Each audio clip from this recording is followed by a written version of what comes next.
Bem-vindos ao programa Expressão Universitária da URI Erechim. Esse programa pode ser visto no canal youtube.com/URI Erechim. O programa de hoje conta com a presença do professor Bruno Krug, especialista em liderança, motivação de equipes e gestão empresarial. Ele foi convidado para o lançamento especial do vestibular de verão da universidade, que teve a presença de professores e funcionários da instituição. Bem-vindo, professor Bruno. Prazer, Ademar. Satisfação ter participado aqui na URI desse evento tão importante do lançamento do novo vestibular. Com certeza será um grande sucesso. E este evento, professor, é sempre uma marca dentro do nosso projeto Universo URI. E o senhor tratou de liderança, de motivação. Isso é um aspecto extremamente importante, principalmente nos dias de hoje, embora seja uma temática bastante antiga, né?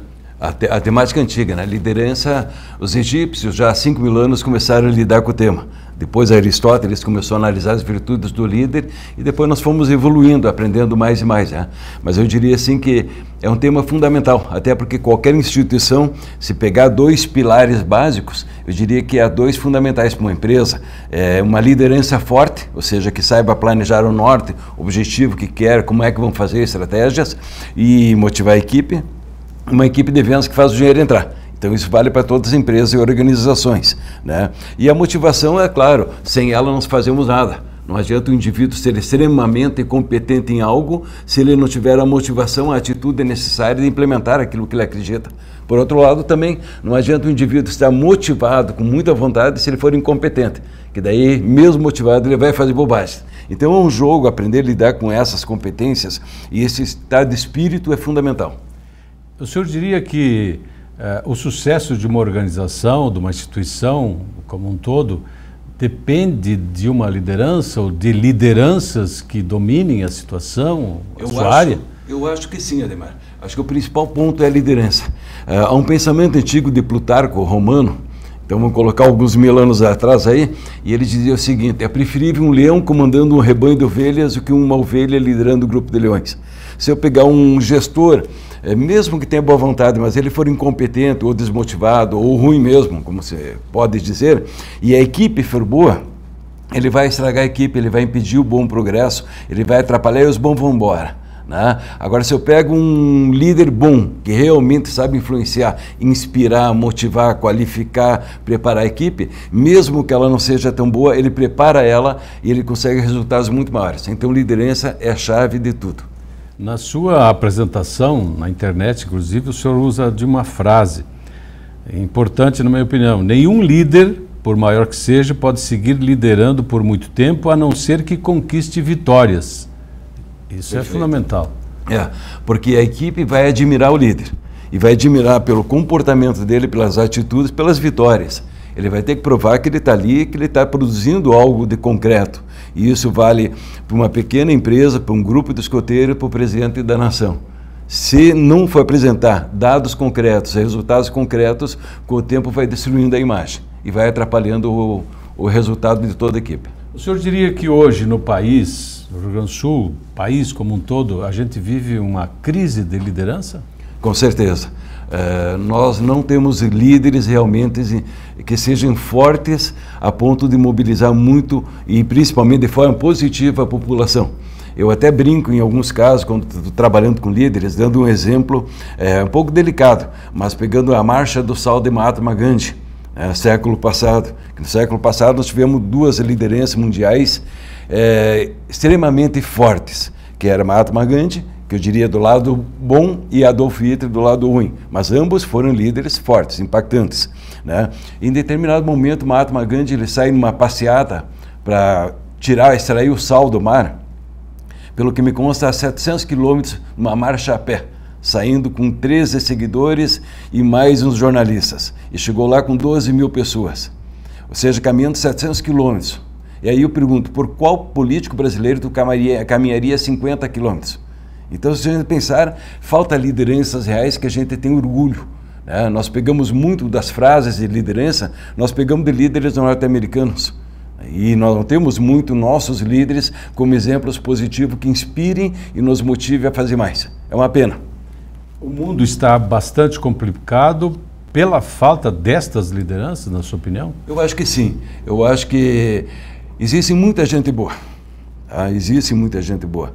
Mas nem todas as pessoas boas estão na política, estão nos meios do poder maior. Então isso atrapalha muito. Muitas vezes, tristemente, pessoas boas não se metem na política. E aí deixa espaço, porque na política não tem cadeira vazia. Então qualquer um, alguém vai pegar. E se o bom não está lá, o ruim pega. Então isso atrapalha muito. E eu digo assim que todos os partidos têm gente boa. Todos os partidos têm gente boa, não há dúvida nenhuma. Alguns têm mais, alguns têm menos. Mas a gente precisa retomar, as pessoas boas precisam retomar o poder. Eu costumo até brincar, como foi falado nessa palestra, quem é o mais forte, o bem ou o mal? Né? Normalmente todo mundo diz que o mais forte é o bem, mas na verdade o mais forte é o mal. Porque se o mal quiser destruir, tu pode levar anos construindo tua casa e ele vem com um pouco de fogo, ele destrói a tua casa. Pode levar 30 anos educando um filho e alguém mata teu filho num instante. O mal tem um poder muito grande, ele só não ganha porque ele não se junta. O bem tem a possibilidade, ele tem essa virtude de um ajudar o outro. O mal ele se junta e já se atrapalha. Um já quer ganhar do outro.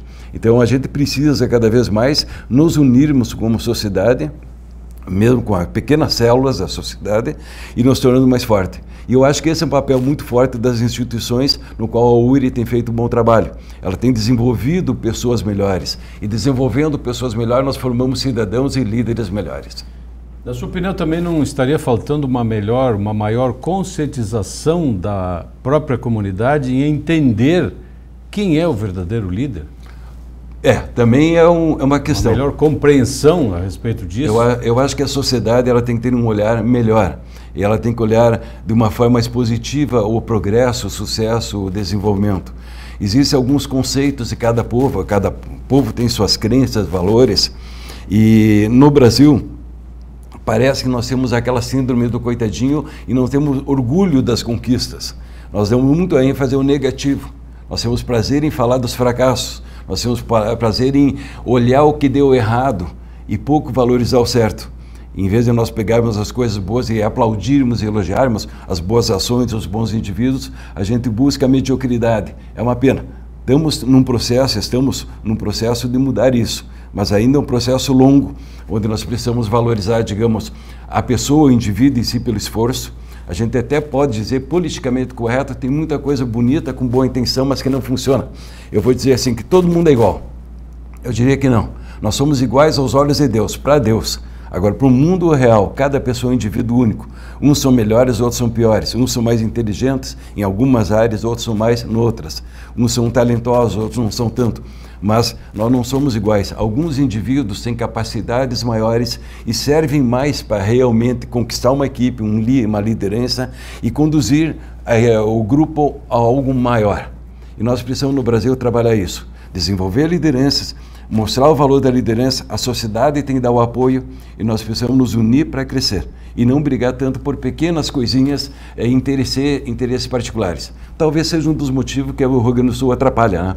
Que ele tem muita briguinha que em vez de se juntar para crescer.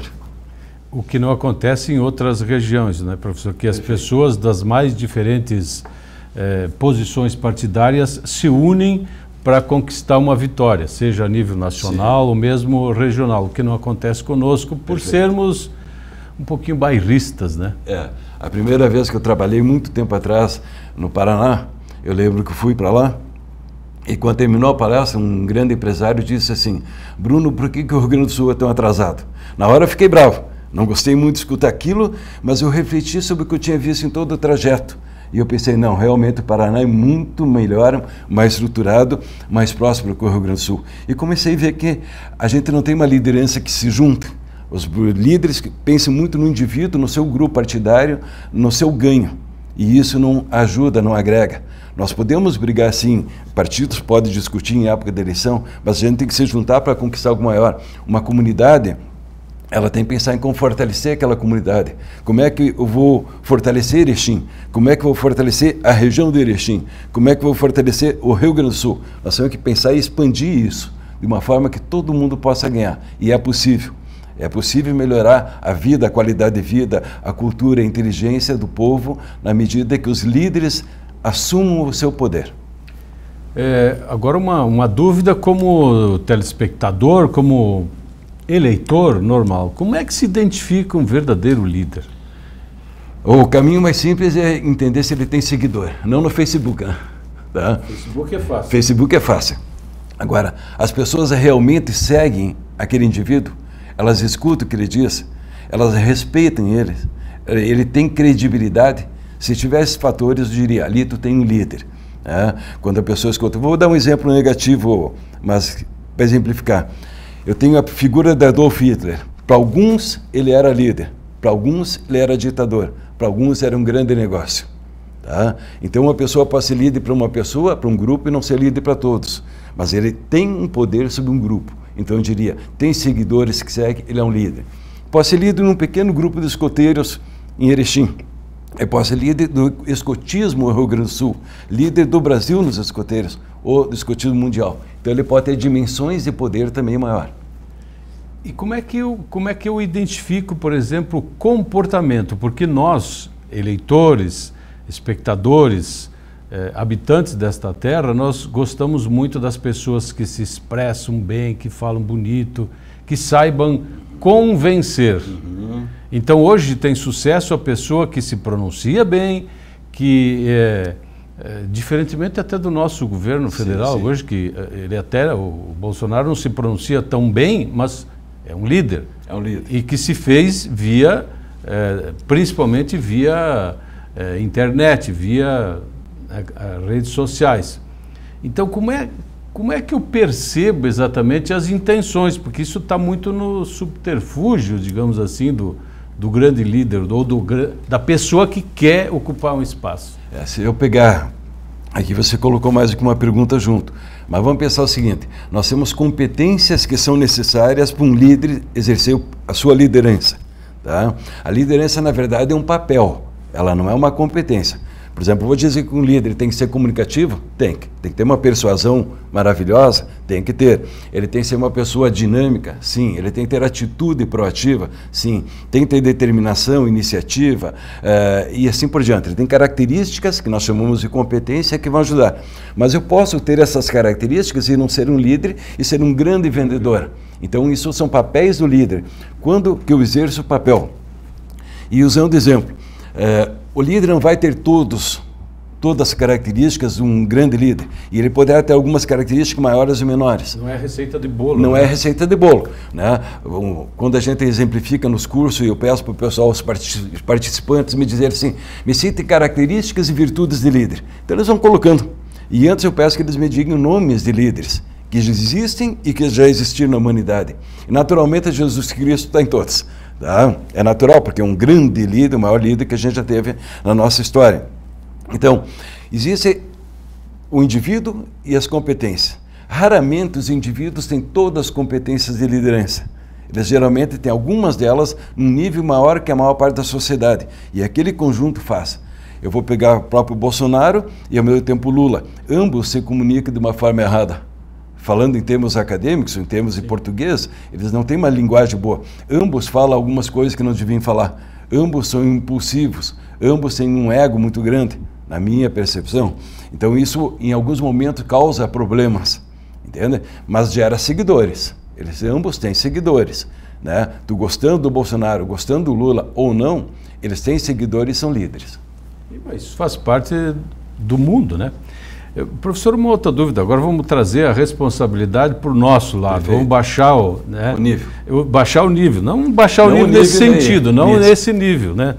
Mas será que a gente não se queixa demais da vida, se queixa demais da empresa, se queixa demais do trânsito, se queixa demais da família? Será que não está na hora de a gente se comprometer mais com tudo que anda por aí para melhorar o nosso astral, o nosso ambiente? Eu acho que essa é a questão principal. Tá? Independente de liderança ou não, para um líder fazer bons resultados, ele tem que ter uma visão positiva da vida e dele e da equipe. Para ele ter bom resultado, ele tem que ter valores bons também. Então, da mesma forma, numa escala menor, então a gente falando, baixando o nível em questão de escala mundial, nacional ou comunidade, nesse sentido, eu acredito que todo ser humano, para viver bem, para ter bons resultados, para ser feliz, ele tem que cultivar uma visão positiva. A vida em si, ela tem coisas boas e coisas ruins. Isso faz parte da história humana e vai existir sempre coisas boas e ruins, não tem como evitar. A sabedoria está em você aproveitar as boas, cultivar as boas e minimizar as ruins. Esse seria o jogo da vida, entende? Eu tenho que preparar meus filhos para isso, eu tenho que preparar minha equipe para isso. Vai vir desafios para todo mundo na vida. Como é que eu lido com eles, como é que eu enfrento? Vai depender da minha crença, no meu poder, na minha capacidade e de uma visão positiva que eu tenha sobre a vida. Então, eu acho que é necessário, sim, a gente cultivar, e para isso, os influenciadores têm que aumentar o seu poder de influência. Eles têm que passar mais uma visão. Hoje, tristemente, muitas vezes tu liga a televisão, os meios de comunicação, e aquilo mais gera desmotivação e desestímulo do que incentivo. E se os meios que estão incentivando deveriam incentivar a gente a produzir mais, produzir melhor, se unir mais, agir mais, estão sempre puxando para baixo, isso atrapalha muito. Não gera jovens, não gera pessoas com altas perspectivas e com vontade de fazer algo maior. Então, eu acho que nós temos um poder, uma responsabilidade que devemos exercer. Nós precisamos mudar o grupo que nós estamos, cultivando uma vida melhor. É a minha visão, que eu acho que precisamos sim olhar melhor a vida e olhar que dá para melhorar. Se olharmos a história humana, por exemplo, vou pegar assim, esses dias fiz uma palestra sobre viver num mundo confuso hoje, como ter qualidade de vida num mundo confuso. E eu salientei, gente, o mundo é confuso hoje, mas o mundo é muito menos violento. Tá? A história da violência humana, ela tem caído muito, a agressividade humana, a violência. Alguns estão ouvindo a gente pensando, não, o mundo está violento. Não, a história... Não é isso que eu vejo na TV. Não é isso que eu vejo. Hoje tu vê um assassinato lá que aconteceu, uma cidade lá de longe, e se espalha por todo o Brasil aquele assassinato. Antigamente, 200 anos atrás, 1000 anos atrás, tu tinha milhares de mortes. Hoje tu vê uma pessoa torturada. Antigamente a tortura era algo natural. Antes tu vê um estupro e a gente se escandaliza, e devemos nos escandalizar, mas antes isso era natural. Da mesma forma, em contrapartida, a riqueza da humanidade cresceu em níveis astronômicos. O que nós temos de dinheiro, o que a humanidade produziu de riqueza nos últimos 500 anos é fantástico, principalmente nos últimos 100 anos.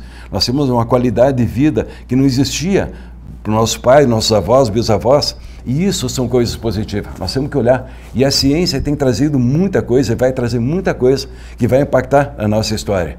E nós podemos usar isso para eliminar fome, eliminar problemas, doenças de uma forma muito inteligente. Porque ciência e tecnologia está aí. Nós precisamos de pessoas boas com vontade para usar. E aí dá certo. Professor, vamos para dentro de uma organização. Por exemplo, tem um ditado que diz pessoas erradas no lugar errado. Seria o contrário? Esse ditado, o ideal é o contrário, né? Colocar a pessoa certa no lugar certo. Pois é. Se eu colocar a pessoa certa no lugar certo, a produtividade é maior. Nós, como seres humanos, nascemos com talentos diferentes. Tá? Cada pessoa tem alguns talentos, como Jesus falava, como os psicólogos falam, as pessoas não são iguais, elas não têm os mesmos talentos. Tem pessoas que têm talento para dar injeção, ele te dá injeção, tu nem sente a dor. E outro, judia, mesmo com boa vontade. Tem pessoas que têm talento para dançar, para cantar, para jogar golfe, para atender em público. Tem pessoas que são ótimos para ser enfermeiro, eles se entendem, eles se colocam. Outros são ótimos para ser médicos, são talentos diferentes. E todo ser humano tem, vou colocar meio no chute, 5 talentos ao menos. Desenvolver eles é outra história, mas nós temos o potencial dos talentos. Se eu ficar insistindo na área errada, eu não vou dar certo. Eu comecei a fazer faculdade de engenharia. Eu tenho 2 irmãos engenheiros. Fiquei meio ano, caí fora. Eu não tenho talento para matemática, para física, para química. Não serve para mim. Eu posso insistir e posso me tornar melhor, mas o meu melhor não vai ser tão bom como na área que eu posso desenvolver, que é o lado humano. Eu tenho um talento maior para o lado humano. Então, por isso, eu sou terapeuta há 33 anos, é mais fácil entender o outro e é mais fácil motivar equipes, liderar e transformar pessoas. Professor, eu estava vendo que nós estamos já quase terminando o nosso programa. Pela sua formação, o senhor é terapeuta, neurolinguista, lida com acupuntura, yoga e florais de Bach. Isso significa que nós também temos que fazer outras coisas para nos tornarmos seres melhores?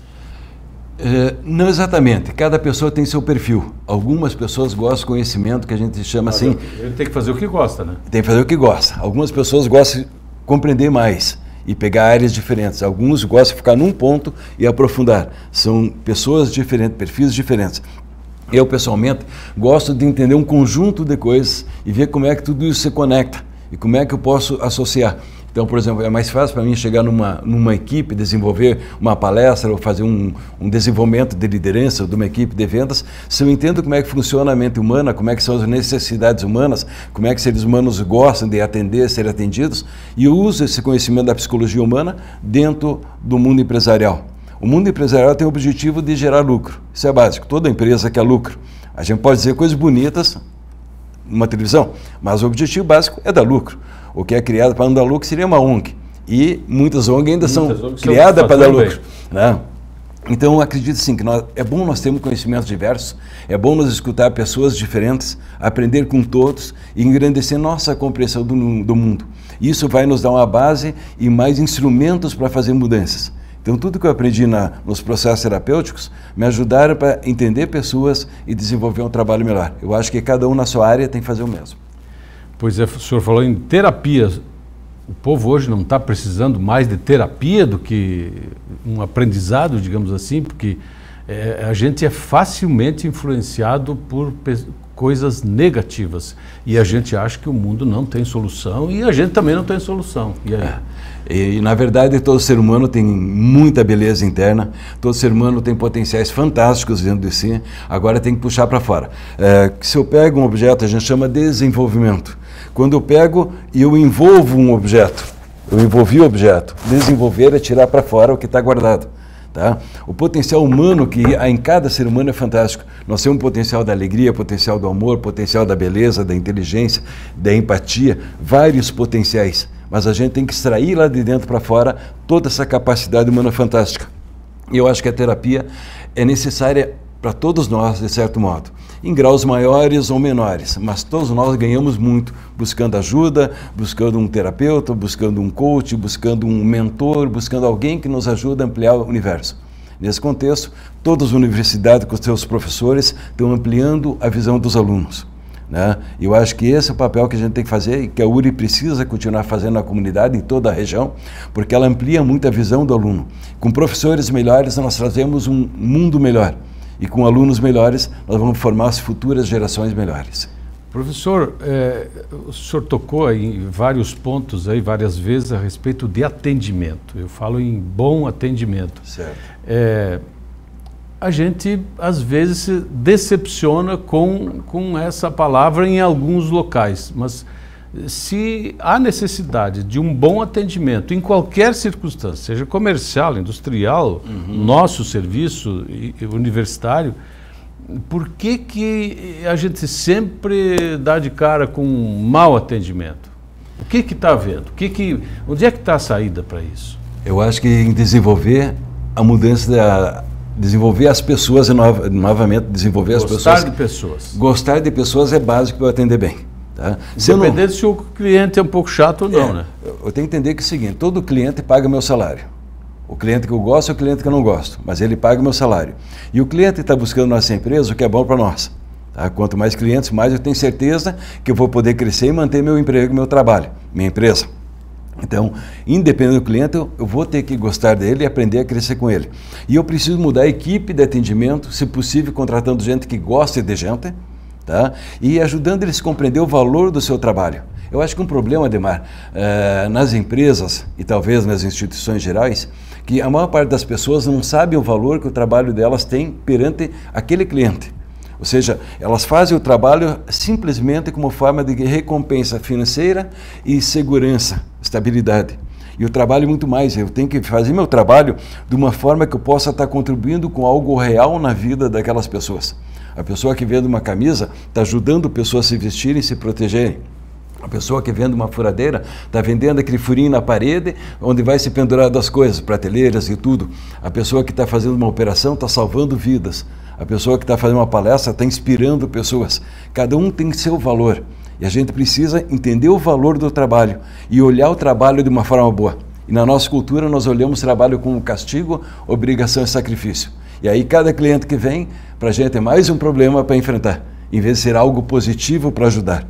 Então, se o vendedor estiver desanimado, tá? Tiver despreparo, tiver desprezo, tiver desleixo, ele vai estragar todo o atendimento. E aí volto, a chefia da empresa, a liderança da empresa tem que estar vendo o que acontece lá no balcão, para mudar a equipe dele se necessário e transformar a equipe, senão o atendimento continua sendo ruim. Professor Bruno Krug, foi um prazer contar com a sua presença aqui no nosso espaço do Expressão Universitária.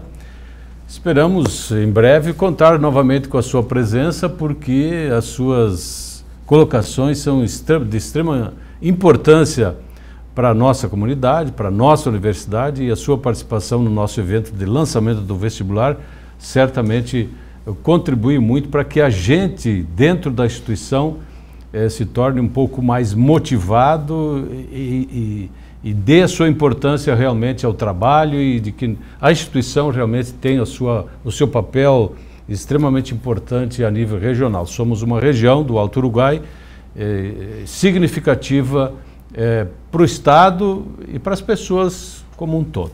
Grato pela sua Eu que agradeço. Presença. Foi um prazer estar aqui em Erechim novamente, trabalhar para a URI, para toda essa equipe, e obrigado pelas suas perguntas. Parabéns pelas perguntas, porque se o entrevistador sabe fazer as perguntas, a entrevista flui. Meus parabéns também. Parabéns à comunidade de Erechim e de toda a região que fazem o Rio Grande do Sul ser bem melhor. Obrigado, professor, e obrigado novamente a você aí em casa, que sempre nos prestigia todas as semanas. Até a semana que vem.